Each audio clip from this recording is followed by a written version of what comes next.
Bonjour à tous. Dans la parasha, on nous raconte la retrouvaille de Yosef avec ses frères. La Torah nous raconte que Vayaker Yosef et Echav, Yosef a reconnu ses frères. Vehem lo ikiru, mais eux ne l'ont pas reconnu. Le sens littéral de ce verset vient nous dire que Yosef avait quitté ses frères à l'âge de 17 ans. Il en avait maintenant une trentaine. Et donc, il avait bien changé. Il était passé du stade d'un enfant à un adulte dans la force de l'âge. Cependant, la Chassidoute nous explique que ce verset a un sens bien plus profond. La controverse qu'il y avait entre Yosef et ses frères, c'est que Yosef considérait que on peut être un bon juif, on peut rester lié à Dieu, même en vivant dans le monde des nations, même en occupant un poste important dans la société civile, même en vivant dans une grande métropole. On peut même y éduquer ses enfants. En revanche, les frères de Yosef considéraient que si on veut rester attaché à Dieu, il faut nécessairement s'isoler du monde. C'est la raison pour laquelle ils étaient des bergers. Un berger, c'est quelqu'un qui monte dans les hauteurs, qui se sépare du monde, qui s'isole. Ils pensaient ainsi que la seule manière de s'attacher à Dieu, de rester dans le monde de la sainteté, c'est de se séparer du monde grossier, du monde physique, du monde matériel.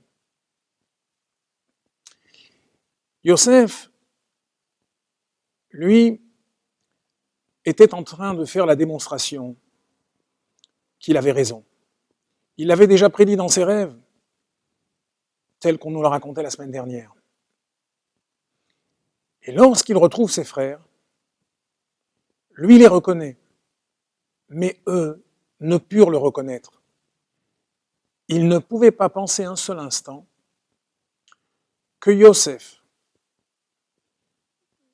pu être resté intègre, un tzaddik, quelqu'un d'attaché à Dieu, en ayant un poste aussi important, aussi lourd de responsabilité que celui qu'il avait. Alors, l'enseignement que l'on peut tirer de cette paracha, c'est qu'en réalité, pourquoi Yosef a raison? Parce que l'objectif de la création, l'intention divine, n'est pas qu'on le serve simplement dans le domaine de la kedusha, de la sainteté. Il ne suffit pas que nous soyons de bons juifs dans nos intérieurs, dans nos synagogues, dans nos maisons d'études. Dieu veut qu'on le serve justement dans les niveaux les plus bas, dans les actes les plus quotidiens, dans notre vie professionnelle. C'est là que Dieu veut résider. Et donc, chacun d'entre nous doit savoir qu'il a cette force de Yosef. Le peuple juif est appelé Tzon Yosef, le troupeau de Yosef. Noheg Katzon Yosef. De la même manière que Yosef a réussi à montrer qu'on peut être un bon juif, même en occupant un poste de responsabilité important, en vivant au milieu des nations. De la même manière qu'il a montré qu'on peut éduquer convenablement des enfants. Et la preuve, c'est que ces deux garçons ont été comptés dans les 12 tribus d'Israël. Ephraïm et Menaché, Kir Uven ve Shimon Yihiyuli.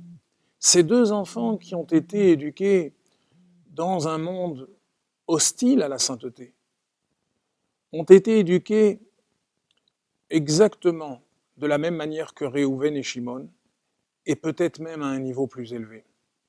Nous aussi, nous pouvons avoir la fierté et la fermeté de garder toutes nos valeurs, même dans notre vie de tous les jours.